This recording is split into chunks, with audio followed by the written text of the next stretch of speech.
Hello hi नमस्कार, मैं आपका सूरज सर स्वागत करता हूं आज के इस फिजिक्स के इम्पॉर्टेंट क्वेश्चंस के सीरीज में। आज हम आपको बताएंगे कि आप खुद भी फिजिक्स के ये इम्पॉर्टेंट क्वेश्चंस का सीरीज जो एनआईएस के ऑफिशियल वेबसाइट पे अवेलेबल है वहां से डाउनलोड कर सकते हैं और वो बिल्कुल सॉल्व्ड है। आज जो हम इम्पॉर्टेंट क्वेश्चंस कराने वाले हैं उसी जैसा है, इसमें क्वेश्चंस अलग हैं और मैंने अपने अकॉर्डिंग क्वेश्चंस को डिजाइन किया है जो आपके एग्जाम में ऐसे क्वेश्चंस पूछे जा सकते हैं।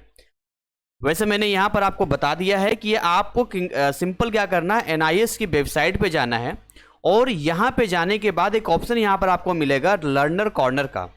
जैसे ही लर्नर कॉर्नर को आप क्लिक करेंगे यहाँ स्टडी मटेरियल का ऑप्शन मिलेगा, इसे आपको क्लिक कर लेना है और उसके बाद आप आ जाएंगे यहाँ पर सीनियर सेकेंडरी कोर्सेस में। जब आप सीनियर सेकेंडरी कोर्सेस में आएंगे तो यहाँ पर आपको ये सारा का सारा यहाँ पर दिख जाएगा, जो भी चीज़ें हैं जैसे सैंपल पेपर का, सैंपल पेपर पे क्लिक करेंगे तो सब्जेक्ट वाइज आपको यहाँ पे वो सारे सैंपल पेपर और बाकी चीज़ें मिल जाएगी, राइट। तो इसलिए मैंने ये वाला नहीं सॉल्व कराया है क्योंकि ये ऑलरेडी सॉल्व्ड है, आप इसको डाउनलोड कर लेना, इसको पढ़ लेना। आइए हम दूसरे सैंपल पेपर को कर रहे हैं जिसमें इंपॉर्टेंट क्वेश्चंस है। इसमें टोटल अगर आपके क्वेश्चन पेपर का डिजाइन हम बात करें 43 क्वेश्चंस होते हैं, जिसमें ऑप्शंस भी होते हैं, जिसमें अगर 2 है तो कोई एक आपको करना होगा और इस तरीके से ऐसे 16 क्वेश्चंस होंगे जो MCQ वाले होंगे 1 मार्क्स के। एंड देन आगे जैसे जैसे बढ़ते जाएंगे तो आपके जो क्वेश्चंस हैं वो 2 मार्क्स के होते जाएंगे, जिसमें स्प्लिट होगा 1 मार्क्स का। वो सारी चीजें हम देखेंगे, करेंगे। तो आइए हम स्टार्ट करते हैं अपने क्वेश्चंस के पहले क्वेश्चन से, जिसमें सबसे पहला क्वेश्चन यहां पर आपको कहता है कि which law of motion define the concept of inertia. गति का कौन सा नियम जड़त्व की अवधारणा की परिभाषा करता है, यानी व्याख्या करता है। अब यहां पर हम देखेंगे कि न्यूटन ने टोटल 3 लॉ दिए थे जो आपके सिलेबस में, न्यूटन का फर्स्ट लॉ, न्यूटन का सेकंड लॉ, न्यूटन का थर्ड लॉ। तो भाई अगर हम फर्स्ट लॉ की बात करते हैं यहाँ पर, तो फर्स्ट लॉ आपको मालूम है इनर्शिया को दे रहा है यहाँ पर, ठीक है। सेकंड लॉ यहाँ पर क्या दे रहा है, यहाँ पर आपका अगर हम जानेंगे तो जो आपने पढ़ा था F = ma का दिया था। एंड थर्ड लॉ जो आपने पढ़ा था वो आपका एक्शन रिएक्शन का पढ़ा था आपने। एक बात और मैं आपको बताना चाहूंगा माय डियर स्टूडेंट्स की इन क्वेश्चंस को कराने का जो एक मोटो है, हमारा जो पर्पस वो है कि हम आपके सिलेबस को 1 शॉट में रिवीजन करवा पाएं, आपको हम ये बता पाएं कि क्वेश्चंस को ऐसे सॉल्व किया जाता है। उस टाइम पे जब आप क्वेश्चन पेपर सॉल्व कर रहे होंगे उस टाइम पे कैसे माइंडसेट रखना चाहिए, आपके सामने मैं खुद सॉल्व करके दिखाऊंगा, बताऊंगा, कुछ ट्रिक भी बताऊंगा, कुछ जानकारी भी दूंगा। तो इसीलिए ये कराया जा रहा है। बाकी डिटेल लेक्चर और कोर्स हमारे ऐप में अवेलेबल है, VBI सीरीज भी है जो वहां से आप पढ़ सकते हैं। तो देखिए हमारा जो क्वेश्चन है उसके अकॉर्डिंग अगर मैं बात करूं तो हमारा आंसर जो होगा वो हमारा आंसर होने वाला है इनर्शिया का। This is the right answer, यानी हम कह सकते हैं न्यूटन का फर्स्ट लॉ। इसमें ऑप्शन करके एक और क्वेश्चन यहां पर दिया है, ठीक है, और वो क्वेश्चन कौन सा दिया है मैं आपको दिखा देता हूं। यहां पर दिया है कि the force required to stop a moving object is related to its. गतिमान वस्तु को रोकने के लिए आवश्यक बल किससे संबंधित है, ठीक है। कोई भी ऑब्जेक्ट है जो कि गतिमान है, गतिमान का मतलब क्या है, मोशन में है, तो ये कह रहा है कि केवल मास से हो जाएगा, केवल आपके वेलोसिटी से हो जाएगा, मोमेंटम से या एक्सेलरेशन से। देखिए यहां पर आपको समझना पड़ेगा, यहां पर बात किया जा रहा है आपका रिक्वायर्ड फोर्स का। किसकी बात किया जा रहा है, रिक्वायर्ड फोर्स। ध्यान दीजिएगा मेरे शब्दों को, रिक्वायर्ड फोर्स यानी कि आवश्यक बल है। अपना कॉपी पेन खोल के रखना, बहुत इंपॉर्टेंट है ये। और यहां पर देखो मास, वेलोसिटी, मोमेंटम, आपने न्यूटन के सेकंड लॉ का स्टेटमेंट अगर आपने पढ़ा होगा, उस स्टेटमेंट में क्या था कि जो आपका एफ होता है वो डायरेक्टली प्रोपोर्शनल होता है rate of change of linear momentum. पढ़ा है ना आपने। तो अगर मैं इस रिलेशन को लेकर आऊं तो साफ साफ ये मोमेंटम की ओर जाता है, यानी इसका सही जवाब होगा आपका मोमेंटम। तो इस तरीके से हमने बहुत सफलपूर्वक जो है सफलता सक्सेसफुली 2 क्वेश्चंस हम कह सकते हैं कर लिया है, लेकिन एक ही क्वेश्चंस में और करके है, इनमें से किसी एक का ही OMR में आपको आंसर फिल करना है। नेक्स्ट यहां पर हम बात करना चाहेंगे अगले क्वेश्चंस की ओर। हमारा नेक्स्ट क्वेश्चन यहां पर है the work done by a force of 10 newton moving an object through a distance of 2 metre in the direction of force, यानी कि 10 न्यूटन के बल द्वारा 2 मीटर की दूरी तक वस्तु को बल की दिशा में स्थानांतरित करने पर किया गया कार्य है। बहुत बेसिक से बताऊंगा, एकदम बेसिक लेवल से। अगर आपका नहीं भी पढ़ा हुआ है तब भी आपको पूरा समझ में आएगा, इसलिए कोई घबराने वाली बात नहीं है, कोई टेंशन लेने वाली बात नहीं है, बस आप इसको समझते चलो। नॉर्मल वर्क का जो फॉर्मूला होता है वो होता है एफ एस कॉस थीटा होता है। क्या होता है? F S cos theta. Basically ये रिलेशन आपने पढ़ा होगा कि W is equal to F, vector F और वेक्टर एस के बीच का एक डॉट प्रोडक्ट होता है, स्केलर प्रोडक्ट होता है। ठीक, अब इन प्रोडक्ट्स को जब हम स्प्लिट करते हैं तो बीच में इनके एंगल आता है, यानी कॉस थीटा आता है। लेकिन जब सवाल में ये बोला जाए कि जो हमारा बल लग रहा है वो किस दिशा में है, जिस दिशा में आपका गति हो रहा है, यानी कि the work done force newton moving an object through a distance metre in the direction of the force, तो ऐसे कंडीशन में जिस डायरेक्शन में ये है उसी डायरेक्शन में ये है, थीटा यहां पर 0 हो जाता है, यानी कि कॉस 0 की वैल्यू 1 हो जाती है। सो डायरेक्टली ऐसे केसेस में अगर आप कॉस थीटा नहीं भी लेते हैं, केवल और केवल फोर्स और डिस्टेंस को मल्टीप्लाई कर देते हैं, तब भी आपका आंसर आ जाता है। लेकिन ध्यान दीजिएगा, अगर ऐसे सवालों में कोई थीटा का किसी एंगल का जिक्र किया जाए तो ये वाला आपको अप्लाई करना होगा। अभी मैं डायरेक्ट इसकी डायरेक्ट वैल्यू इसकी 1 बन रही है, इसको छोड़ के एफ एस पे आता हूं, यानी W is equal to F into S की बात करता हूं। एफ हमारा यहां पर दिया गया है 10 न्यूटन, यानी यहां पर लिख दिया 10। डिस्टेंस हमारा मूव हो रहा है 2, यानी कि यहां पर जो हमारा आंसर आने वाला है वो 20 जूल का आने वाला है, और यहां पर हमारा सही आंसर सी वाला है। इस तरीके से हमने दूसरे सवाल को भी सॉल्व कर लिया है। आइए अगले सवाल की ओर हम मूव करते हैं। हमारा अगला सवाल यहां पर है कि a fluid with low viscosity, कम श्यानता वाला द्रव। देखिए, अगर हम लोग विस्कोसिटी की बात करें, अगर ध्यान सुनिएगा, बहुत सिंपल सी बात है, विस्कोसिटी की बात कर रहे हैं जिसको हम लोग श्यानता कहते हैं, ये क्या होता है?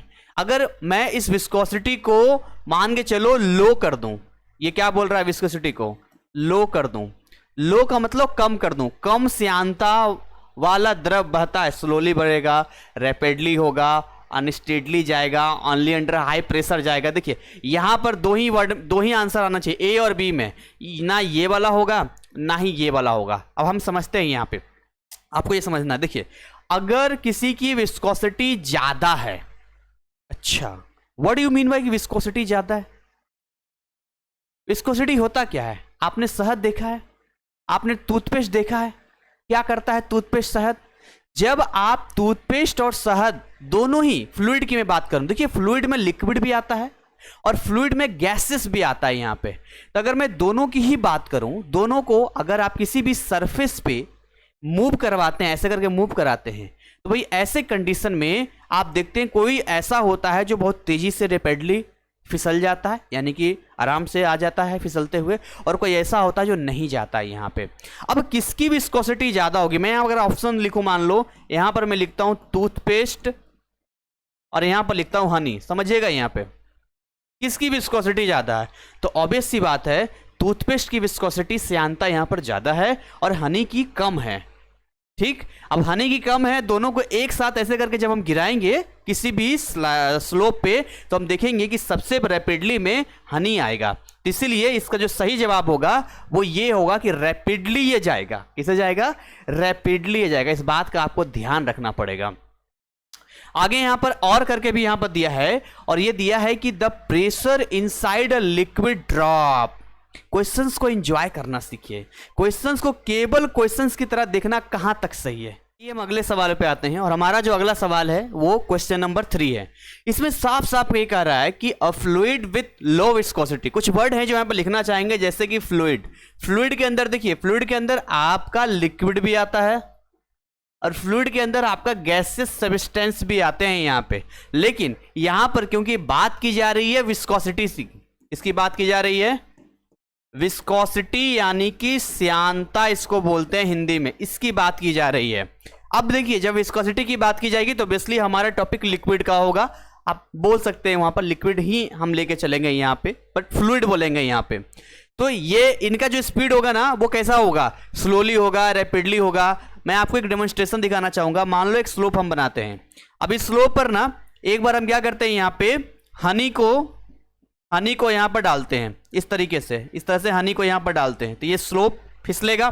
और एक और हम यहां पर बना लेते हैं एक डेमोन्स्ट्रेशन के लिए, और यहां पर इस बार जो है टूथपेस्ट को यहां पर डालेंगे। अब आप मुझे बताओ कौन फास्टली नीचे आएगा।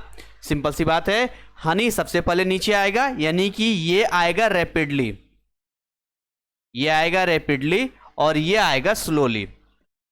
मेरा आपसे अगला सवाल होगा कि अब इन दोनों में किसकी विस्कोसिटी, किसकी श्यानता कम है, किसकी श्यानता ज्यादा है। तो ऑब्वियस सी बात है इसकी विस्कोसिटी ज्यादा है। विस्कोसिटी होता क्या है, जब किसी भी फ्लूइड का एक लेयर दूसरे लेयर के संपर्क में होता है, जैसे ये आगे बढ़ रहा है, देखो ये आगे बढ़ रहा है, देखो ये ऐसे करके आगे बढ़ रहा है, तो नीचे वाला इस वाले को यहाँ एक फ्रिक्शनल फोर्स लगाता है, एक अवरोध पैदा करता है, एक रेजिस्टेंस पैदा करता है, एक रुकावट पैदा करता है, जिससे कि ऊपर वाला लेयर इतनी आसानी से फिसल नहीं सकता है। और यहां टूथपेस्ट के केस में वही होता है, इसीलिए ये इतनी जल्दी नीचे नहीं आता है। यानी इसकी विस्कोसिटी ज्यादा है, इसकी विस्कोसिटी कम है। तो हमारा जो फाइनल आंसर ये है कि अगर किसी की विस्कोसिटी कम होती है तो रैपिडली वो फ्लो करेगा।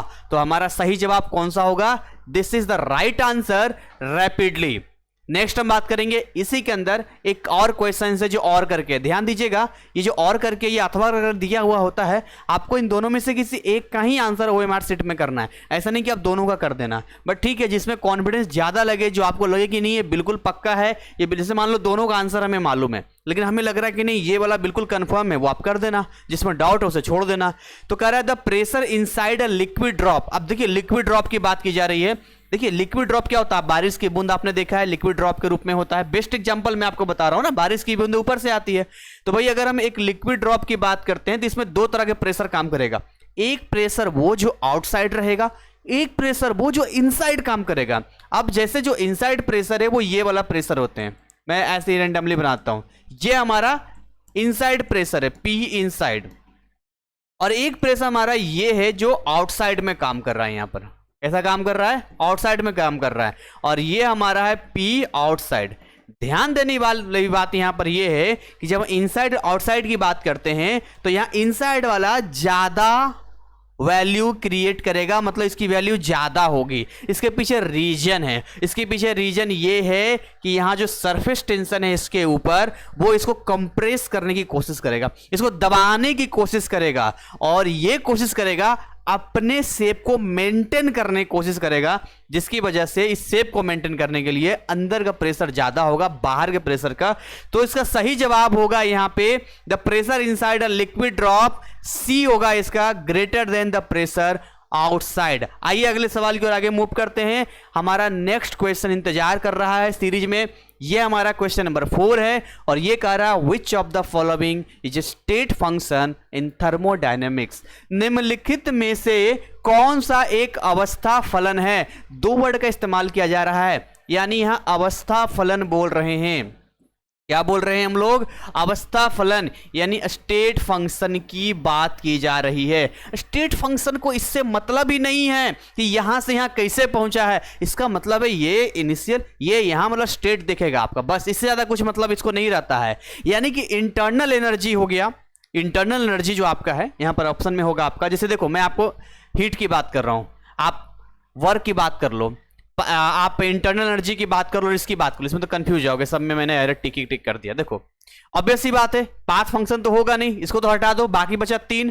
अब इन तीनों में होता क्या है कि ये दोनों होते हैं पाथ फंक्शन, ये पाथ वाले में जाते हैं। एक इंटरनल एनर्जी ही ऐसा होता है जो स्टेट फंक्शन होता है, जो डिपेंड करता है टेम्परेचर पे, प्रेशर पे, वॉल्यूम पे, इन चीजों पे डिपेंड करता है, और ये कभी भी ये नहीं देखता है कि सिस्टम यहां से यहां कैसे पहुंचा है, ये बस स्टेट पे रहता है। तो सही जवाब इसका होगा आपका, स्टेट फंक्शन कौन सा होगा?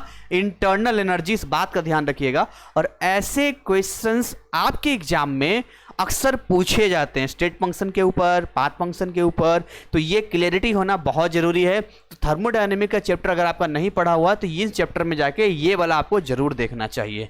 अगले क्वेश्चन की हम बात करेंगे। यहां पर नेक्स्ट क्वेश्चन हमारा ये है, the second law of thermodynamics introduces the concept of. So क्या कहता है सेकेंड लॉ ऑफ थर्मोडायनेमिक्स? देखिए सेकेंड लॉ ऑफ थर्मोडायनेमिक्स कहता है कि जो टोटल एंट्रोपी होती है, टोटल एंट्रोपी होता है किसी आइसोलेटेड सिस्टम का, बोलिए किसका? आइसोलेटेड सिस्टम का, वो हमेशा क्या होता है? इंक्रीज करता है। क्या करता है? इंक्रीज करता है। और ये एंट्रोपी क्या इंडिकेट करता है? एंट्रोपी की बात करें, रैंडमनेस की बात करते हैं, रैंडमनेस की बात करते हैं, है ना। कितना रैंडमनेस है सिस्टम में, कितना डिसऑर्डर है सिस्टम में, ये हमें क्या करता है? बताता है। तो बेसिकली एंट्रोपी का मतलब है कि जो मॉलिक्यूल्स होते हैं, पार्टिकल्स, कितना डिसऑर्डर है, कितना रैंडमनेस है, ये हमें बताएगा। आइसोलेटेड सिस्टम की हम बात करें, एक ऐसा सिस्टम जो दिन दुनिया से बिल्कुल कटा है, कोई मतलब नहीं है, एक सिस्टम उसी के अंदर सारा काम है, उसको कोई मतलब नहीं है। आइसोलेटेड मतलब एकदम साफ साफ है, एकदम अलग थलग है, कोई इसका कोई मतलब ही नहीं है। तो इसमें जो रिलेशन होगा सेकेंड लॉ ऑफ थर्मोडायनेमिक्स का, वो एंट्रोपी के साथ होगा। बस इतना ही पूछा था। लेकिन यह भी तो पूछा जा सकता है ना कि सेकेंड लॉ ऑफ थर्मोडायनेमिक्स क्या कहता है? The second law of thermodynamics states that the entropy of an isolated system always increases over time. It indicates the randomness or disorder of the system. बस इतना याद रखना, आपका ये सेकंड लॉ ऑफ थर्मोडायनेमिक्स भी कंप्लीट हो जाएगा। चलिए आगे बात करना चाहेंगे नेक्स्ट क्वेश्चन की ओर। और हमारा अगला क्वेश्चन यहां पर कहता है, when a wave travels from a denser medium to a rarer medium, जब कोई तरंग घने माध्यम से विरल माध्यम में जाता है तो क्या होता है? भाई घने माध्यम से विरल माध्यम में जा रहा है। अब आपको हिंदी में तो क्लियर समझ में आ रहा होगा, घना माध्यम, विरल माध्यम, सारी चीज क्लियर हो रही होगी। लेकिन इंग्लिश में अगर आप आएंगे वर्डिंग पे, तो इसको हम बोलते हैं रेरर मीडियम और डेंसर मीडियम। पहले इन शब्दों को हम अच्छे से क्लियर कर लेते हैं। देखिए, जब भी कोई सवाल आप सॉल्व करना, तो आप क्या करना कि एक एक वर्ड को ध्यान से पढ़ना, ये क्या है, ये क्या है, ये क्या है, फिर दिमाग में क्लिक करना कि इससे रिलेटेड जानकारी है आपके पास। बिल्कुल श्योर हो जाना, तभी आप इन चारों में से किसी एक को OMR शीट में फिल करना। तुक्का मारने वाली बात तो फिर अलग हो गई, बट अगर आप एक्चुअली में पढ़ा हुआ है तो मैं यहां बात करना चाहूंगा, एक वेव है, ट्रेवल कर रहा है डेंसर मीडियम, मैं लिखता हूं आपके साथ में, ये डेंसर मीडियम है और ये जा रहा है रेयरर मीडियम। देखो जी ध्यान से, कोई गलती नहीं होनी चाहिए। डेंसर मीडियम का मतलब घने माध्यम, और रेयरर मीडियम का मतलब हो गया विरल माध्यम। अब इस मीडियम से इस मीडियम में वेव क्या कर रहा है? ट्रेवल कर रहा है। यहां पर डेंसर मीडियम वो मीडियम होता है जिसमें जो पार्टिकल्स होते हैं वो क्लोजली होते हैं, नजदीक नजदीक होते हैं। जैसे एक सड़क है, सड़क पे मार्केट लगा हुआ है, वो डेंसर मीडियम बन गया। गाड़ी चलाओगे, कुछ भी करोगे, प्रॉब्लम होगा जाने में, बोलो। लेकिन अगर सड़क खाली है, यानी कि वो विरल माध्यम है, रेयरर मीडियम है, बहुत आसान तरीके से बिना किसी डिस्टर्बेंस के आप अपनी गाड़ी को लेकर जा सकते हैं। सेम कंडीशन वेव का यहां पर है। तो यहां पर बोल रहा है कि when a wave travels from a denser medium to a rarer medium, its speed के बारे में बोला जा रहा है, इसके वेवलेंथ के बारे में बोला जा रहा है, इसकी फ्रीक्वेंसी के बारे में बोला जा रहा है। इसका स्पीड इंक्रीज होगा, इसका स्पीड डिक्रीज होगा, वेवलेंथ डिक्रीज करेगा, फ्रीक्वेंसी इंक्रीज करेगा, ये सारी चीजें बोला जा रहा है। पहले तो हमें यह समझना है कि स्पीड, वेवलेंथ, फ्रीक्वेंसी में कौन सा मैटर करेगा। कंफ्यूज, स्पीड भी दे दिया यहां पे, है ना, वेवलेंथ भी यहां पर दे दिया है, फ्रीक्वेंसी भी यहां दे दिया है, ये सारी चीज दे दिया।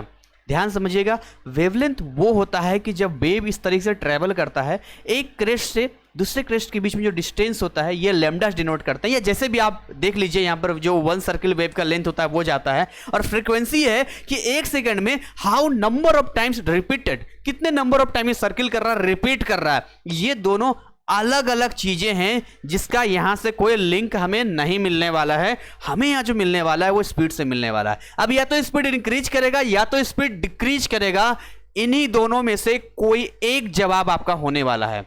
और आप इतना तो समझ गए होंगे कि जब डेंसर से रेयरर में जाएगा तो इसका स्पीड क्या होगा? इंक्रीज कर जाएगा। और इसका जो सही जवाब है वो ए है।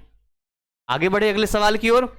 This is your next question. और अगला सवाल हमारा कहता है, the potential energy of a dipole in an external electric field is minimum when the dipole is.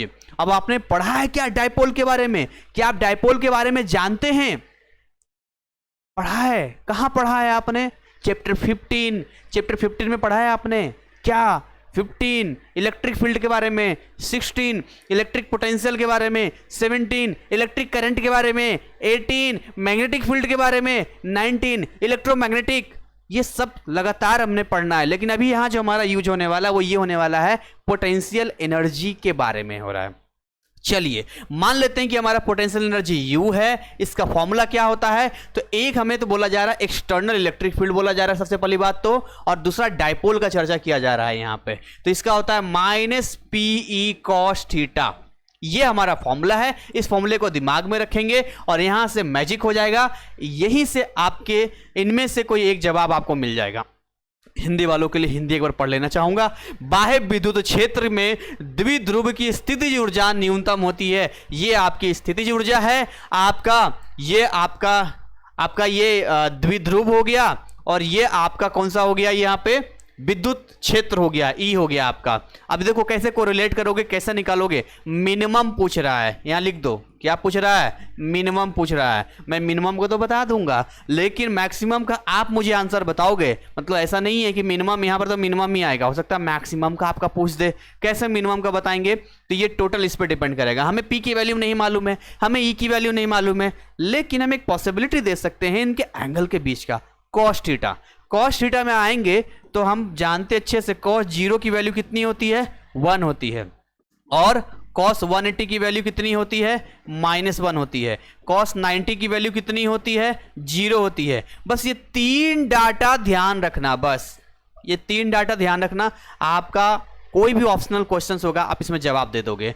Minimum किस केस में होगा? सोच के देखो, अगर मैं यहां पर 0 डिग्री ले लूं तो यहां पर ये पूरा का पूरा वैल्यू कितना हो जाएगा? 1 हो जाएगा। बोलो कितना हो जाएगा? 1 हो जाएगा। यानी कि अगर मैं माइनस ना रखूं तो ये मैक्सिमम वाला कंडीशन नहीं दे देगा?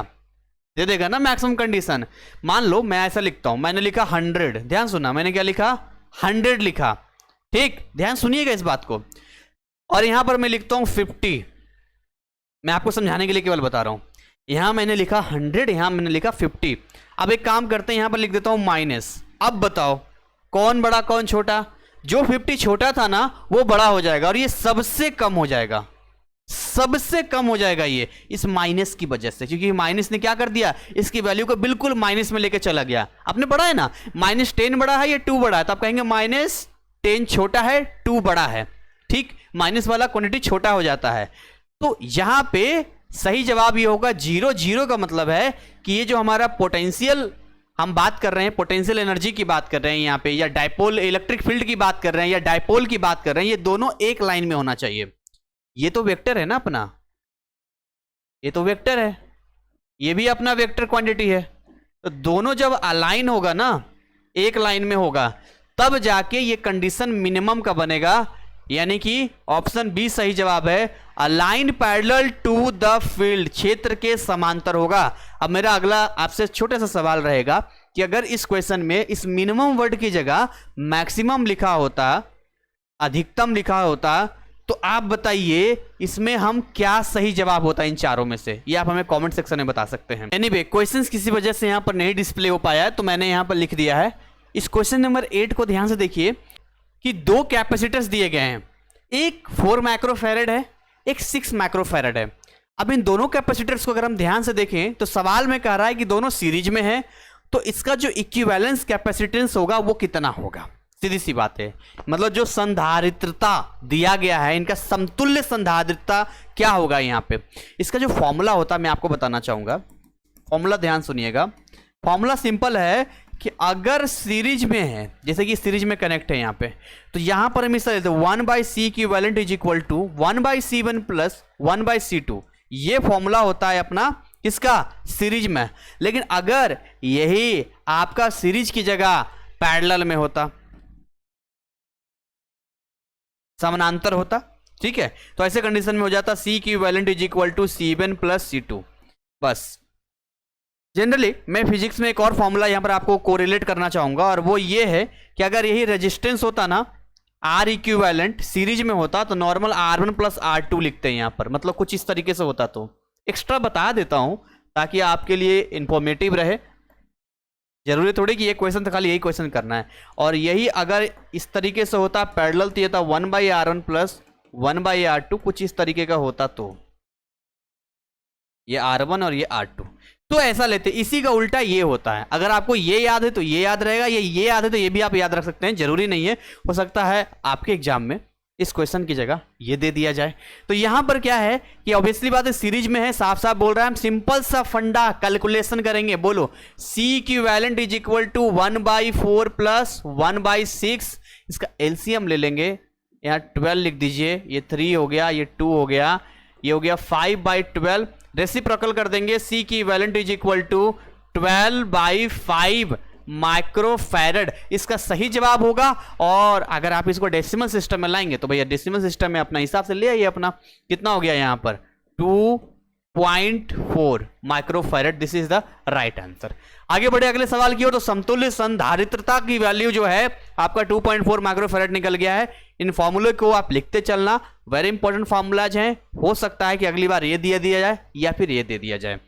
नेक्स्ट क्वेश्चन यहां पर हमारा क्या कहता है, अगला क्वेश्चन हमारा यहां बोल रहा है किसके ऊपर है, चुंबकीय फ्लक्स के ऊपर है। Magnetic flux through a surface is maximum when the angle between the magnetic field and the normal to the surface. Okay, सबसे पहली बात आपको मालूम होना चाहिए क्या होता है चुंबकीय फ्लक्स, यानी मैग्नेटिक फील्ड होता क्या है। मैग्नेटिक फ्लक्स एक्चुअली फील्ड नहीं, मैग्नेटिक फ्लक्स क्या होता है, क्या आपको मालूम है? आपको यहां पर मालूम है यहां पर मैग्नेटिक फील्ड क्या होता है? ये सारे वर्ड क्लियर है? नहीं है तो दिक्कत वाली बात है। और क्या लिखा है यहां पर, when the angle between the magnetic field and the normal to the surface, चलो ये भी लिख देता हूं, नॉर्मल टू द सरफेस। देखो हिंदी में वही है, मैग्नेटिक फ्लक्स को हम बोल रहे हैं यहां पर क्या, चुंबकीय फ्लक्स बोल रहे हैं, और मैग्नेटिक फील्ड को हम लोग चुंबकीय क्षेत्र बोल रहे हैं यहां पर। फिर हम नॉर्मल टू द सरफेस पर भी आ जाएंगे।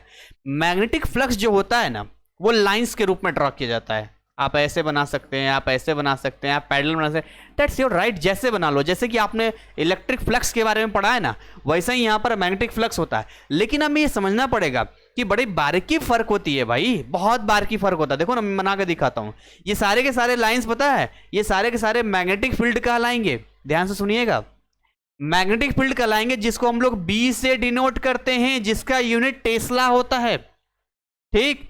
लेकिन अगर मैं एक पार्टिकुलर एरिया ले लेता हूं, यानी एक पार्टिकुलर एरिया सरफेस ले लेता हूं, उसके अंदर जो नंबर ऑफ लाइंस अब होंगे ना, वो कहलाएगा मैग्नेटिक फ्लक्स, जिसको हम लोग फाई बी से डिनोट करते हैं। कैसे?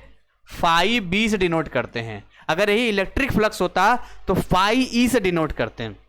उसके बाद यहां पर क्या बोल रहा है, नॉर्मल टू द सरफेस। अगर कोई भी हम सरफेस लेते हैं, लेट बी सपोज कि हमारा सर्फेरिकल है, मैं एग्जांपल बता रहा हूं, तो यहां पर इसका नॉर्मल सरफेस इस तरीके का हो गया, जो कि यहां 90 डिग्री बना रहा है यहां पर। और इस तरह का जो वेक्टर होता है, जो नॉर्मल टू द सरफेस होता है, उसको हम लोग एरिया वेक्टर के नाम से जानते हैं। क्या बोलते हैं? एरिया वेक्टर बोलते हैं। कई जगह पर ए से डिनोट करते हैं, कई जगह पर एस से भी डिनोट किया जाता है। या तो आप इसको ए से डिनोट कर लो, या तो इसको ए से डिनोट करते हैं। अब यहां पर इनके बीच में एक रिलेशन होता है, इन सब के बीच में एक रिलेशन सेट होता है, जो फॉर्मूला मैं आपको यहां बता देता हूं। और फॉर्मूला बहुत इंपॉर्टेंट है भाई, इसको लिख लेना, याद कर लेना। Phi B is equal to B dot S, यानी ये वो रिलेशन है जिससे हमें तीनों को जानने का मौका मिलता है। ये एक डॉट प्रोडक्ट है। डॉट प्रोडक्ट आपने पढ़ा है ना, vector A dot vector B is equal to A B cos theta. लिखने को तो हम ऐसा भी लिख सकते हैं, vector A mod vector B mod cos theta. भाई मॉडलेस लगा देंगे ना, स्केलर में कन्वर्ट हो जाएगा, सिंपल सी बात है। लेकिन यहां पर डायरेक्टली हम क्या लिख देंगे, phi B is equal to B S cos theta. ये आपका ओवरऑल फॉर्मूला है। अब इसके अकॉर्डिंग सेट करके देखो आप, magnetic flux through a surface is maximum. अब मैग्नेटिक फ्लक्स कब मैक्सिमम होगा, ये वाला मैक्सिमम कब होगा, ठीक है। ये बोल रहा है कि किसी सतह से होगा चुंबकीय फ्लक्स अधिकतम, मतलब अधिकतम कब होगा, वही कहना चाह रहा है ना, अधिकतम कब होगा। अगेन जैसे पिछले क्वेश्चन में हमने एंगल पर देखा था, कॉस थीटा के वैल्यू पे देखा था, यहां पर भी वही कुछ होने वाला है। सोचो सोचो, पिछले क्वेश्चन में माइनस पीई कॉस थीटा था, क्या था, माइनस पी कॉस थीटा था, यानी माइनस हमें बता रहा था कि अगर वैल्यू अगर बड़ा भी आ रहा है तो उसको गिरा देगा, लेकिन यहाँ कोई माइनस नहीं है, यहाँ सिंप्लिसिटी में बी एस कॉस थीटा लिखा गया है। यानी अब अगर थीटा की वैल्यू हमने यहाँ 0 ले लिया तो कॉस 0 कितना आने वाला है, 1 आने वाला है, और यही सबसे मैक्सिमम इसका होगा।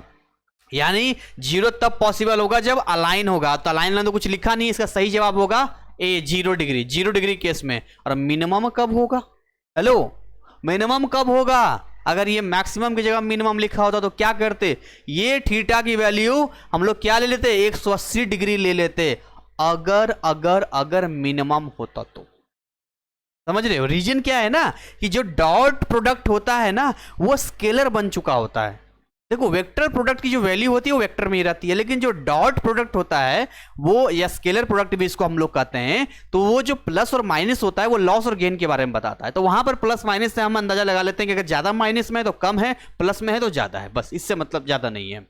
आगे बढ़े, देखो समय तो लगेगा, नो डाउट ये लंबा लेक्चर जा सकता है, लेकिन कमाल की बात यह है कि इन क्वेश्चन से गुजरते गुजरते हम बहुत सारे कॉन्सेप्ट को रिवाइज करते हुए चलेंगे।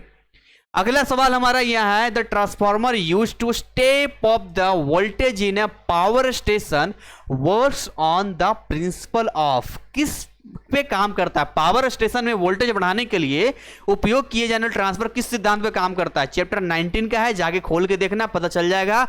Faraday's law of electromagnetic induction पे काम करता है। कभी भी आप देखोगे एक स्टेप अप ट्रांसफार्मर होता है, एक स्टेप डाउन ट्रांसफार्मर होता है। यहां पर लिखा भी होगा ना पावर स्टेशन में स्टेप अप स्टेप डाउन, तो खैर नहीं लिखा है यहाँ पे। तो वहां पर क्या होता है, इलेक्ट्रोमैग्नेटिक इंडक्शन एक वैल्यू होती है, इंडक्शन, उसकी वजह से जो है यहां पर हम लोग इंड्यूस करंट प्रोड्यूस करते हैं, और उस इंड्यूस करंट की वजह से ही हमारे घरों में ये बिजली आ रही है। समझ रहे हो, तो बड़े लेवल का ये है कॉन्सेप्ट, बड़ा मजेदार है, हमने अपने लेक्चर में बहुत अच्छे से कवर किया है। जो बच्चे हमारा कोर्स पढ़ रहे हैं उन्हें अच्छे से पता है, बाकी ठीक है आप जहां से भी पढ़ रहे हैं खुद से पढ़िए, हमारी ब्लेसिंग आपके साथ में, बट पढ़िए। नेक्स्ट क्वेश्चन, क्वेश्चन नंबर 11 की हम बात करते हैं। अगला क्वेश्चन कहता है डिस्पर्सन ऑफ लाइट के बारे में कहता है। तो भाई डिस्पर्सन ऑफ लाइट के बारे में कितनी जानकारी आपको है, आपने पढ़ा है डिस्पर्सन ऑफ लाइट के बारे में? आपने पढ़ा है जब सनलाइट होता है, एक सनलाइट जो होता है वो 7 कलर में प्रिज्म से होकर जब गुजरता है तो स्प्लिट कर जाता है। भाई साहब कैसे स्प्लिट कर जाता है, आपने ट्रिक पढ़ा होगा, हिंदी में बैजानी ह पीनाला और इंग्लिश में विबग्योर। बैजानी ह पीनाला, बैगनी, जामुनी, नीला, हरा, पीला, नारंगी, लाल, ऐसे पढ़ा है ना आपने। तो यहां पर प्रिज्म की कहानी है ये अगर हमारा प्रिज्म है और इससे एक लाइट आ रहा है, पहले तो यहां पर एक होता है, क्या होता है यहां पे, रिफ्रैक्शन। क्या होता है, रिफ्रैक्शन। उसके बाद इस सरफेस पर रिफ्रैक्शन होता है, फिर यहां पर ये स्प्लिट करता है 7 कलर्स में, ऐसे इसके अंदर 7 कलर्स होते हैं इस तरीके से। ये हमारा स्पेक्ट्रम होता है, इस स्पेक्ट्रम के ऊपर हमें दिखाई देता है यहाँ पे, ठीक है। तो सवाल ये है कि जो कलर्स हैं इसके अंदर, जो भी कलर्स हैं, जैसे कि आप विबग्योर लिख रहे हो इंग्लिश का, तो आपका violet, indigo, blue, green, yellow, orange, red, जो भी आप लिख रहे हो यहाँ पर, दैट एक अलग चीज है यहाँ पे। बट वो चीजें कैसे यहाँ पर हो रहा है, किसकी वजह से हो रहा है, डिस्पर्सन ऑफ लाइट हो क्यों रहा है, because of different colours of light have. In colours के पास ऐसा क्या डिफरेंट चीजें हैं जिसकी वजह से ये हो रहा है, ये क्यों मुड़ रहा है। जाने के सीधा भी जा सकता था ना, ये मुड़ रहा है, अलग अलग एंगल्स पे मुड़ रहा है, हर किसी का देखिए अपना अपना यहाँ पर एंगल होगा। तो frequencies, wavelengths, velocities, refractive indices, आप हमेशा याद रखिएगा कि इसका जो सही जवाब है रिफ्रैक्टिव इंडिसेस, इसलिए नहीं कि रट लेना है, यही इसका सही जवाब है ना। आप इसको आराम से तसल्ली से अपने टेक्स्ट बुक में खोल के देखिएगा, आपको वहां पता चल जाएगा। इसके पीछे रीजन पता है क्या है, जब हम लोग रिफ्रैक्टिव इंडेक्स की बात करते हैं तो वही डेंसर, वही रेयर मीडियम की बात आती है, वही बात आती है कि किस मीडियम में कितना बेंड हो रहा है, कितना वो मुड़ रहा है प्रिज्म को लेकर, कितना उसमें हो रहा है। ये सारे रीजन, बेंडिंग का जो रीजन होता है वो रिफ्रैक्टिव इंडेक्स की वजह से होता है। आप रिफ्रैक्टिव इंडेक्स को डिटेल में पढ़ेंगे तो क्लैरिटी आपके सामने आ जाएगी। बाकी नो डाउट फ्रीक्वेंसी, वेवलेंथ ये भी अलग अलग होता है, मैं ये नहीं कह रहा फ्रीक्वेंसी सेम होता है, वेवलेंथ सेम होता है, बट एक बड़ा रीजन जो डिस्पर्सन ऑफ लाइट का है वो रिफ्रैक्टिव इंडिसेज है, मतलब अपवर्तक सूचकांक होता है। आगे बढ़ा जाए अगले सवाल की ओर, चलिए बहुत अच्छी बात है। ये हमारा अगला सवाल है, total internal reflection can occur when light passes from, पूर्ण आंतरिक परावर्तन की बात की जा रही है। किसकी बात की जा रही है? पूर्ण आंतरिक परावर्तन। क्या होता है पूर्ण आंतरिक परावर्तन? इंटरनल रिफ्लेक्शन की बात की जा रही है। यानी कि इंटरनल रिफ्लेक्शन, हमेशा याद रखिएगा, जो अपना इंटरनल रिफ्लेक्शन है, यानी आपका जो पूर्ण आंतरिक परावर्तन है, वो किस मीडियम से किस मीडियम में होगा, ये आपको थोड़ा समझना पड़ेगा। अब यहां पर देखिए, यहां वाटर टू ग्लास, वाटर कैसा मीडियम बताइए? इसके मुकाबले रेयरर है, इसके मुकाबले ये डेंसर। इन दोनों को कंपेयर करेंगे तो air to glass, air rarer है, ग्लास डेंसर है। ग्लास टू वाटर, ग्लास कैसा है? डेंसर है, ये रेयरर है। ग्लास टू एयर, ग्लास कैसा है? डेंसर है, एयर कैसा है? रेयरर है। हमेशा ध्यान रखिएगा कि जो इंटरनल रिफ्लेक्शन होता है वो डेंसर से रेयरर मीडियम में जाता है तो होता है। इंसिडेंस एक्सीड करेगा ना इसे क्रिटिकल एंगल को, तो यहां पर जब डेंसर से रेयरर में बात करेंगे तो यहां देखिए, पहली बात तो ये कट गया ना, ये भी कट गया, ये भी कट गया, बचा सी और डी। अब इसमें glass to water, glass to air, water से ज्यादा रेयरर एयर है, इसलिए सही जवाब इसका होगा ये वाला, क्योंकि यहां डेंसर से रेयरर में ये जा रहा है। आगे बढ़े। बाकी देखिए, मैं आपका हाथ जोड़कर आई एम सो सॉरी, अगर किसी को नहीं समझ में आ रहा है, इसका मतलब है कि आपके चैप्टर नहीं पढ़ा हुआ है, और आपके हर एक टर्म्स को अगर डिटेल में मैं डिस्क्राइब करने के लिए जाऊंगा तो पूरा सेट सॉल्व करने में मुझे 8-9 घंटा से कम नहीं लगेगा। तो कुछ ऐसी चीजें हैं जो मैं आपको समझाता हुआ चलूंगा, बताता हुआ चलूंगा, और आपको थोड़ा कोऑपरेट करना होगा। जो टॉपिक आपका कमजोर है, नहीं समझ में आ रहा, आपको नोट कर लेना चाहिए। अब आपको यहां पर नहीं समझ में आ रहा, आप नोट कर लीजिए। इस पूरे वीडियो के बाद आप उसको अपने हिसाब से पढ़ सकते हैं कि भाई ये चीज हमें नहीं समझ में आता। ये बात तो पता चला कि ये नहीं आता है। आपको क्या आता है ये आपको पता है, क्या नहीं आता यही नहीं आपको पता है, और वही आगे एग्जाम में। तो इसीलिए घबराना नहीं है, कोई बात नहीं, नहीं आता तो कोई बात नहीं, जितना समझ में आएगा सीखेंगे, बाकी वीडियो के बाद सीख लेंगे भाई, कोई दिक्कत वाली बात नहीं है। अगर आपके पास प्रॉपर टाइम है, आप हमारे ऐप में जाइए, वहां हमने VBI सीरीज से लेके क्वेश्चन सब कुछ कॉम्बो पैक तक ऑफर में दे रखा है। आप आनंद लीजिए इन चीजों का, पढ़िए। नेक्स्ट अगला क्वेश्चन जो यहां पर है वो ये कहता है, the atomic model proposed by Rutherford could not explain. Rutherford द्वारा प्रस्तावित परमाणु मॉडल समझाने में असमर्थ था। तो रदरफोर्ड के बारे में हमें सबसे पहले जानना होगा कि बेसिकली रदरफोर्ड की जब हम लोग बात कर रहे हैं तो भैया रदरफोर्ड की चीजों को नील्स बोर ने एक्सप्लेन किया था। बोर ने बहुत अच्छे से एक्सप्लेन किया था, मतलब इनकी त्रुटियों को सही किया था, जो आज हम KLMN पढ़ते हैं, ठीक है, जो केमिस्ट्री के अंदर चीजें हैं या स्टेबिलिटी के बारे में है। रदरफोर्ड एटम के स्टेबिलिटी बताने में असमर्थ रहे। सब कुछ तो बता दिया लेकिन स्टेबिलिटी नहीं बता पाए थे। हिंदी में बोले तो स्थिरता, स्थिरता ये नहीं बता पाए थे। रदरफोर्ड का कहना था कि मान लो कि न्यूक्लियस है ना, मैं प्लस ही मान लेता हूं उनके अकॉर्डिंग, इस तरीके का, और इस तरीके से ये स्पाइरल पाथ में इलेक्ट्रॉन मूव करेगा। तो यहां पर सवाल ये था कि जब ये स्पाइरल पाथ में इलेक्ट्रॉन मूव करेगा तो एनर्जी लेवल तो आपने दिया नहीं है, तो कहीं तो जाके इसकी एनर्जी डाउन होगी, कहीं तो इसकी एनर्जी जीरो होगी। और ऐसे कंडीशन में जब ये फॉल करेगा कहां पे? न्यूक्लियस पे, जिसका नेचर आप देख रहे हैं, इलेक्ट्रॉन का नेचर कैसा है? नेगेटिव है, और इसका नेचर कैसा देख रहे हैं? पॉजिटिव है। तो भाई ऐसे कंडीशन में तो प्रॉब्लम हो जाएगा ना, फिर नहीं होगा प्रॉब्लम। ऐसे कंडीशन में पूरा प्रॉब्लम होगा, कोलैप्स कर जाएगा, यानी कि यहां पर कोई स्टेबिलिटी नहीं रहेगी, कोई स्थिरता ही नहीं रहेगी। तो ये क्या नहीं बता पाए थे यहाँ पे? तो भाई ये नहीं बता पाए थे, ये वाला सही जवाब है, द स्टेबिलिटी ऑफ एटम, परमाणुओं की स्थिरता ये नहीं बता पाए थे। ये हमारा अगला सवाल है, और इसमें हमें बात करना है वेव नेचर ऑफ पार्टिकल की, कणों के तरंग स्वभाव की हमें बात करना है। देखिए, जब हम वेव नेचर ऑफ पार्टिकल की बात करते हैं तो हमें ये समझना होगा, कोई भी पार्टिकल है, जैसे मान लो कि हम इलेक्ट्रॉन की बात करते हैं, इलेक्ट्रॉन के अंदर क्या वेव नेचर है, क्या वेव कैरेक्टर है इसके पास, कैसे पता चलेगा हमें? तो हमने इसके लिए क्या करना पड़ेगा? कोई ना कोई एक्सपेरिमेंट करना पड़ेगा। अब अगर हम फोटो इलेक्ट्रिक इफेक्ट पे आते हैं तो वहां पर कोई वेव का चर्चा नहीं होता है, यानी कि यहां पर कोई वेव का चर्चा ही नहीं है। कॉम्पटन इफेक्ट आ जाइए, एक्सरे इफेक्ट आ जाइए, इन जगह पर कोई भी वेव का आपको चर्चा नहीं मिलेगी। लेकिन अगर आप इलेक्ट्रॉन डिफ्रैक्शन पे आते हैं तो इलेक्ट्रॉन डिफ्रैक्शन में जब हम लोग देखते हैं कि इलेक्ट्रॉन का एक इंटरफेरेंस तैयार हो रहा है ना, जब हम लोग डिफ्रैक्शन करवाते हैं, एक डिफ्रैक्शन कराते हैं, तो हमें पता चलता है इलेक्ट्रॉन एक पार्टिकल है और उस पार्टिकल का भी देखो एक वेव पैटर्न बन रहा है जो कि बताता है कि हाँ ये इसका वेव नेचर है। इसलिए सही जवाब इसका होगा इलेक्ट्रॉन डिफ्रैक्शन। इलेक्ट्रॉन डिफ्रैक्शन के बारे में ज़्यादा जानकारी यहाँ पर नहीं दे पाएंगे आपको यहाँ पर नोट कर लेना चाहिए अगर आपको नहीं समझ में आता है तो, और बाद में इसको देखना चाहिए। नेक्स्ट हम बात करने चाहेंगे अगले सवाल की ओर। नेक्स्ट क्वेश्चन जो हमारा है वो ये कहता है कि the half life of a radioactive substance, एक रेडियोधर्मी पदार्थ का अर्ध आयु होता है। The time taken for half the atom to decay, यानी आधे परमाणु के विघटन के लिए लिया गया समय। ये the time taken for complete decay, पूर्ण विघटन के लिए लिया गया समय। The time taken for the initial activity to double, प्रारंभिक गतिविधि के दोगुना होने के लिए लिया गया समय। None of the above. ध्यान दीजिएगा जब हाफ लाइफ की बात होगी तो आधा विघटन में जो जाएगा वही जाएगा, और ये इसका सही जवाब है। बाकी डिटेल में आपको चैप्टर में समझ में आएगा, वो डिटेल में चीजें दी गई, फॉर्मूला वगैरह सारा दिया गया है।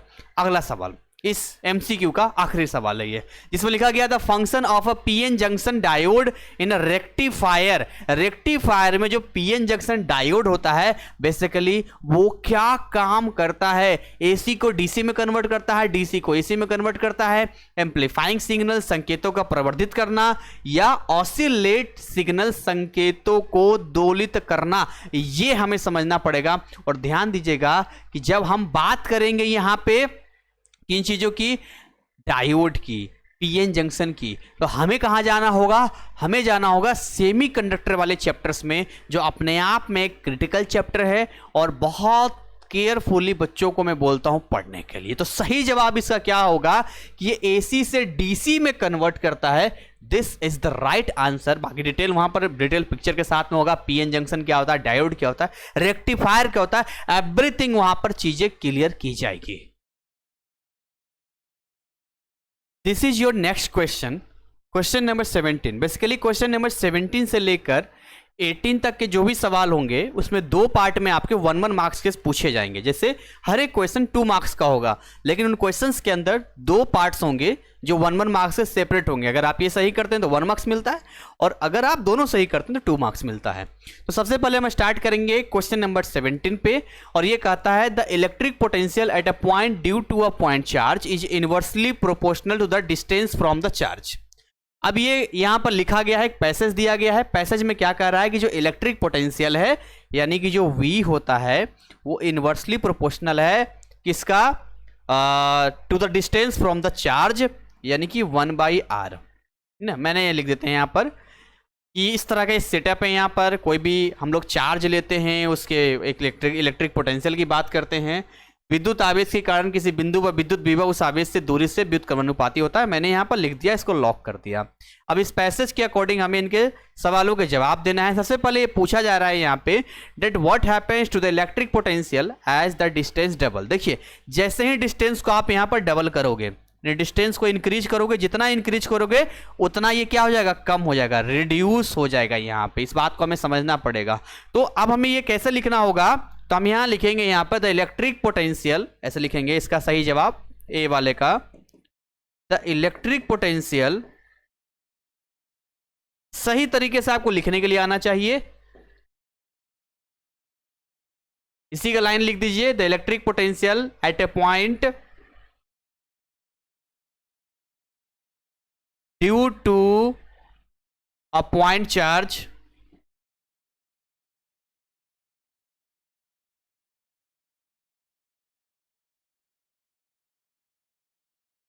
is inversely proportional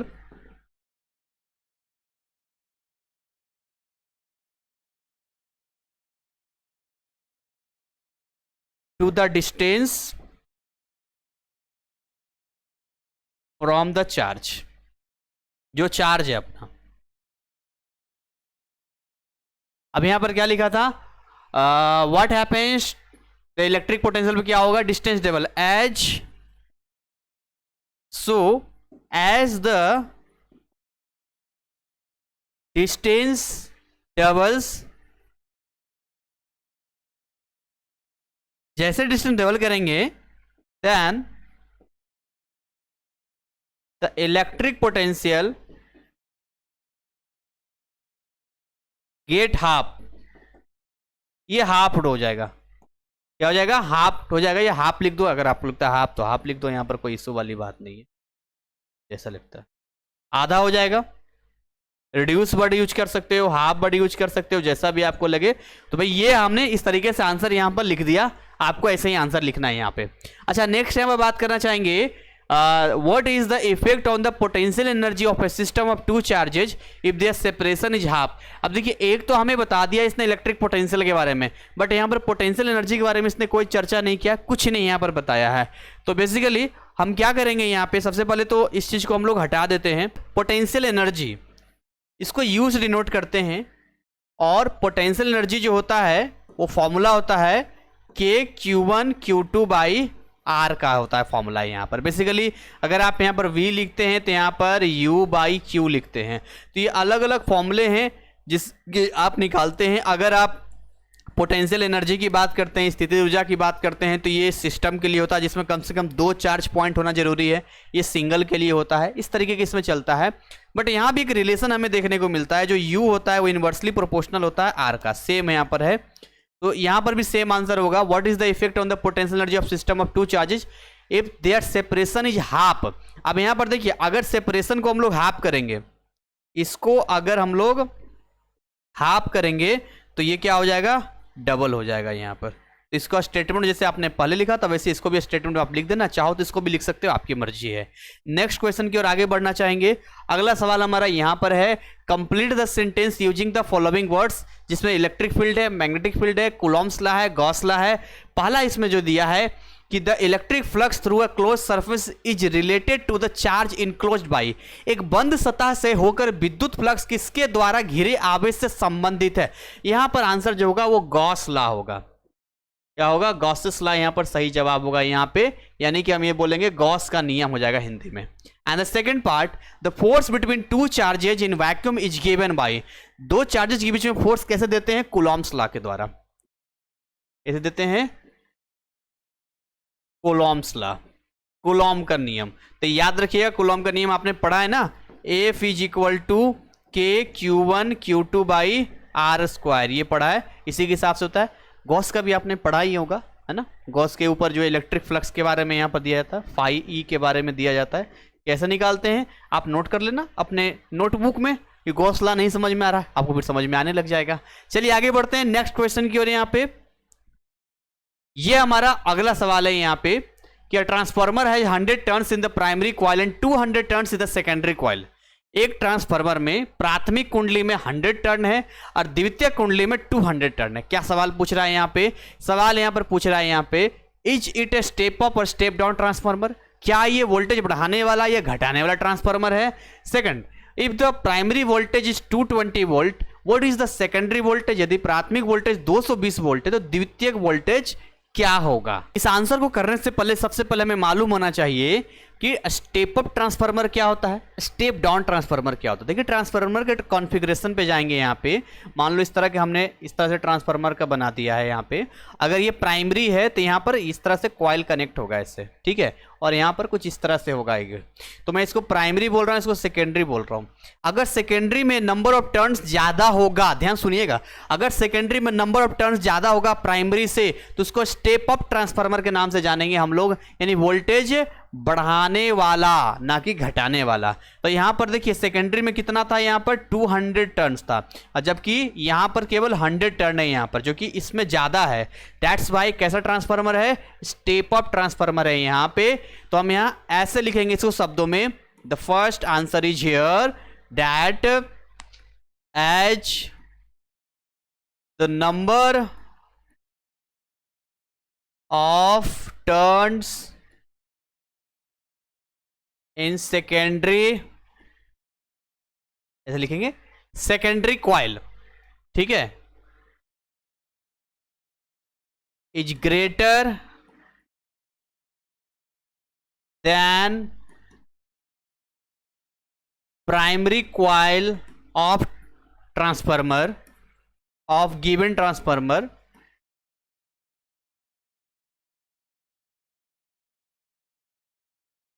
so it is a step up transformer. Step up transformer, ऐसा ट्रांसफार्मर है ये, स्टेप अप ट्रांसफार्मर है ये, ठीक है। ये हमने यहां पर लिख दिया।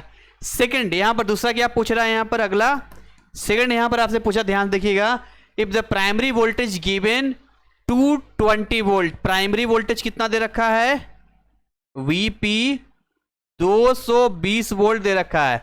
What is the secondary voltage, यानी कि वीएस कितना होगा, और क्या क्या गिवन है, देखो यहां पर नंबर ऑफ प्राइमरी टर्न्स 100 दे रखा है और नंबर ऑफ सेकेंडरी टर्न 200 दे रखा है। यहां पर एक छोटा सा फॉर्मूला मैं आपको बताना चाहूंगा, उस फॉर्मूले से बहुत आसान तरीके से आप चीजों को निकाल पाएंगे। यहां पे तो मैं यहां पर लिखूंगा V S by V P is equal to N S by N P. ये एक फॉर्मूला होता है जिस फॉर्मूले से आप कोई भी 4 में से 3 दिया रहेगा तो चौथे को आप निकाल सकते हैं। अब देखिए यहां पर जो है हमें क्या नहीं दिया है, हमें ये वाला नहीं दिया है, ये क्वेश्चन मार्क है, बाकी ये 3 गिवन है। तो इसको सोल्व कर लेते हैं। वीएस को केवल वीएस रखते हैं क्योंकि हमें नहीं मालूम है।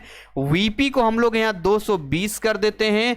एनएस हमारा यहां पर 200 हो गया है और एनपी हमारा यहां पर 100 हो गया है। इसको इससे कट कर दिया, इसको इससे कट कर दिया है, इसको आगे ये क्या हो जाएगा, मल्टीप्लाई हो जाएगा। तो यहाँ वीएस की वैल्यू कितनी आ गई, 2 × 220 यानी 440 वोल्ट आ गया। And this is the right answer. और हमने इस चीज को देखिए यहां पर सॉल्व कर लिया है। आइए आते हैं अगले क्वेश्चंस पे। अगला सवाल हमारा क्या कर रहा है, यहां पे फिल इन द ब्लैंक्स, रिक्त स्थानों की पूर्ति कीजिए। और यहां पे 2 सवाल दिए गए हैं 1-1 मार्क्स के। Refractive index of a medium depends on the, किसी माध्यम का अपवर्तक सूचकांक किस पर निर्भर करता है। ध्यान दीजिएगा यहां कोई ऑप्शन नहीं दिया है, ना ही कोई यहां पर कोई इंडिकेट दिया गया कि इनमें से कोई होगा। ऐसे फिलअप्स को खुद ही आपको अपनी तरफ से शब्द यानी वर्ड्स देने पड़ेंगे। अब यहां पर हमें यह समझना है कि रिफ्रैक्टिव इंडेक्स मीडियम का किस चीज पे डिपेंड करता है। मैं आपको बता रहा हूं वेवलेंथ पे डिपेंड करता है। रिफ्रैक्टिव इंडेक्स किस पे डिपेंड करता है, वेवलेंथ पे डिपेंड करता है। कैसे, रिफ्रैक्टिव इंडेक्स जो भी हमने देखा वो हम देख, रेयर मीडियम, डेंसर मीडियम, सारे मीडियम के बारे में बात कर रहे हैं यहां पर, ठीक है। अब वेवलेंथ क्या चीज है, यहां पर किस तरीके से यहां पर इस तरीके का जा रहा है या इस तरीके का जा रहा है, यही होता है ना। इसका वेवलेंथ देखिए इतना है केवल लैम्डा, इसका देखिए लैम्डा यहाँ पर इतना है यहाँ पे। तो ये एक फैक्टर होता है रिफ्रैक्टिव इंडेक्स के लिए, वेलोसिटीज और बाकी चीज़ों में चेंजेस के लिए। सो इसका सही जवाब बस इतना ही जानिए कि रिफ्रैक्टिव इंडेक्स मीडियम का डिपेंड करेगा वेवलेंथ के ऊपर। नेक्स्ट है the angle of incidence of for which the angle of refraction is 90 degree is called. कौन सा एंगल कहलाएगा यहाँ पर, वह आपतन कोण जिसके लिए अपवर्तन कोण 90 डिग्री हो जाए। देखो ये मान लो मैंने बनाया, रिफ्रैक्शन का सीन है यहाँ पे कुछ इस तरीके का और इस तरीके का होता है।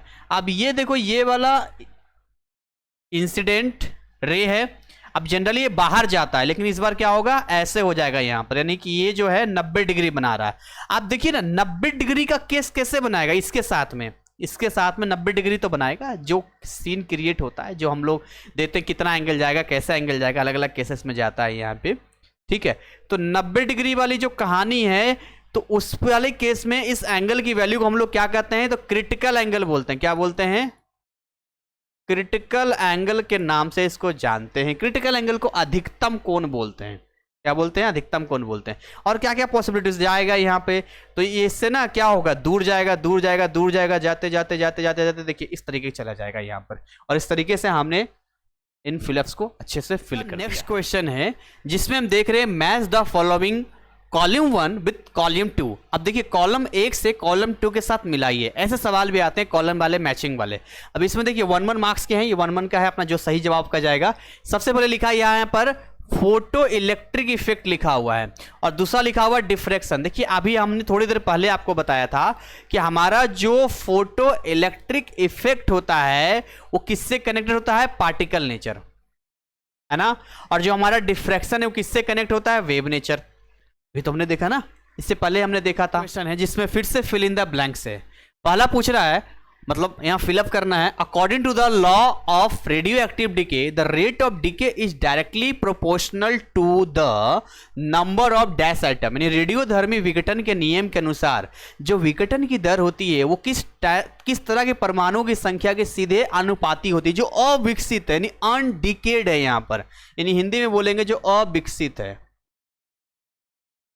ठीक है, बहुत इजी चैप्टर है ये, जो अनडिकेड है यहां पर। और दूसरा the binding energy of A nucleus is the energy, जो बाइंडिंग एनर्जी क्या होता है, जो न्यूक्लियस होता है N+P, जब इसको स्प्लिट करना होगा ना, इसको स्प्लिट करना होगा, इनके कॉन्स्टिट्यूएंट जो प्रोटॉन और न्यूट्रॉन है यहां पे, तो इस बाइंडिंग एनर्जी को क्या करना होगा, इसको स्प्लिट करना होगा। एक वर्ड यूज करेंगे यहां पर, डिसअसेंबल, यानी विघटित,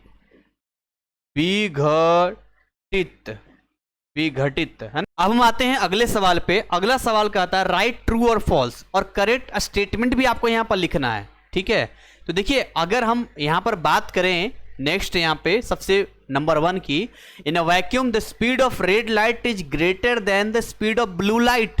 कितनी सच्चाई है इसके अंदर? निर्वात में लाल प्रकाश की गति नीले प्रकाश की गति से अधिक होती है? नहीं, निर्वात में जो होता है, जो वैक्यूम में होता है, सभी प्रकाश तरंगे एक समान गति में चलती है। तो हम लिखेंगे सबसे पहला इन a vacuum,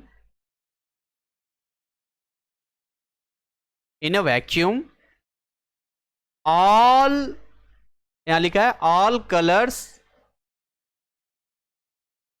light travels in same speed. ये क्या हो गया जी?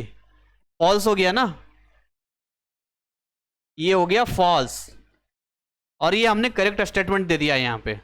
ठीक है, दूसरा nuclear fusion is the process where two light nuclei combine to form a heavier nuclei, यानी परमाणु विखंडन वह प्रक्रिया है जहां दो हल्के नाभिक मिलकर एक भारी नाभिक बनाते हैं। विखंडन तो टूटता है ना, तो यहां पर हम लोग क्या बोलेंगे?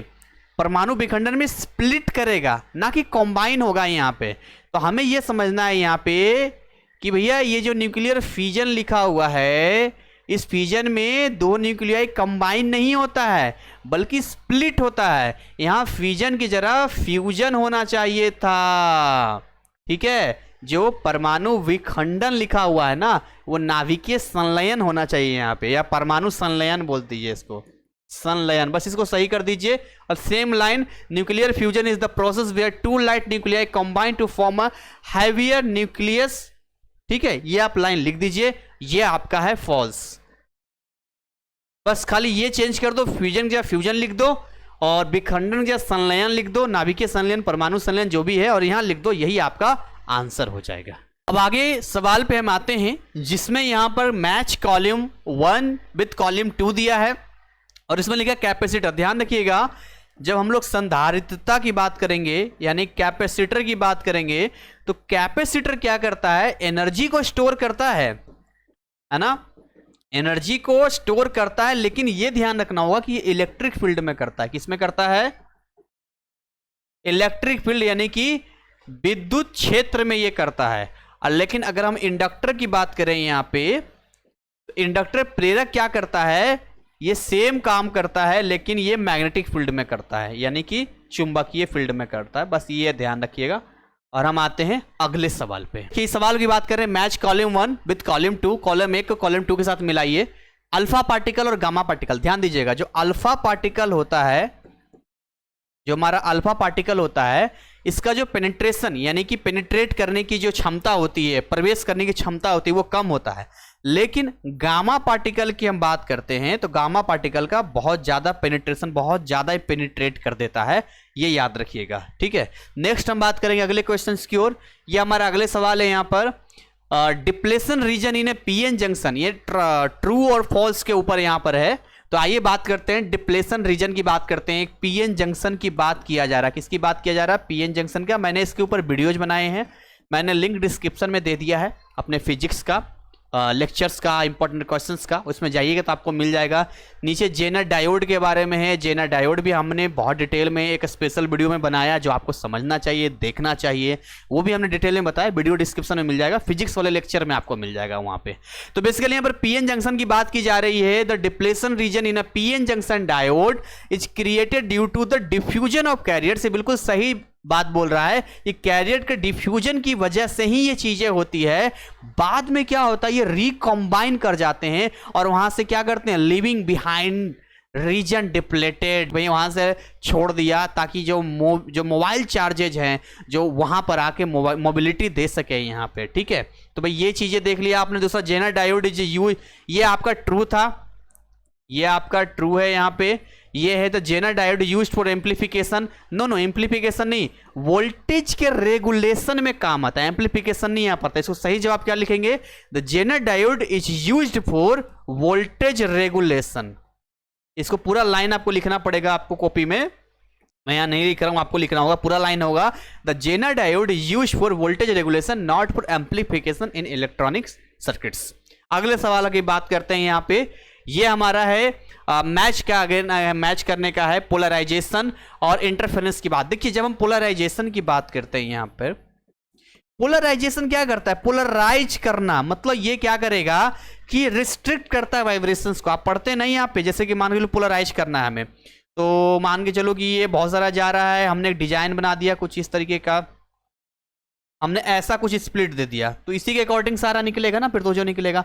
या मान लो हम ऐसा पोलराइज करना चाहते हैं, मान लो हम ऐसा पोलराइज करना चाहते हैं, पोलराइज मतलब अब देखिए अगर ऐसा रहेगा तो इसके अकॉर्डिंग जो भी इसके अंदर वेव्स होंगे वो जा पाएंगे, जो इसके एक्सिस से परपेंडिकुलर होगा वो नहीं जा पाएगा। इस वाले में जो ऐसे होगा वही केवल निकल पाएगा। तो हम रिस्ट्रिक्ट कर रहे हैं वाइब्रेशन को, वाइब्रेशन मतलब वेव्स को रिस्ट्रिक्ट कर रहे हैं, यहाँ पे ध्रुवीकरण हो गया ना।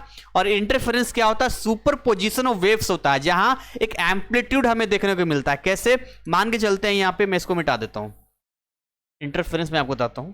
सुपरपोजिशन ऑफ वेव्स की बात करते हैं। एक वेव है हमारा ये ऐसे, ठीक है, और एक इसमें और वेव ऐड कर रहे हैं ऐसे। तो अब इसका जो सुपरपोजिशन होगा पता कैसा होगा, एक ऐसा वेव होगा जो कुछ इस तरीके का होगा, मतलब थोड़ा सा कम ही होगा। तो यहां पर एम्पलीट्यूड हमें देखने को मिल रहा है ना।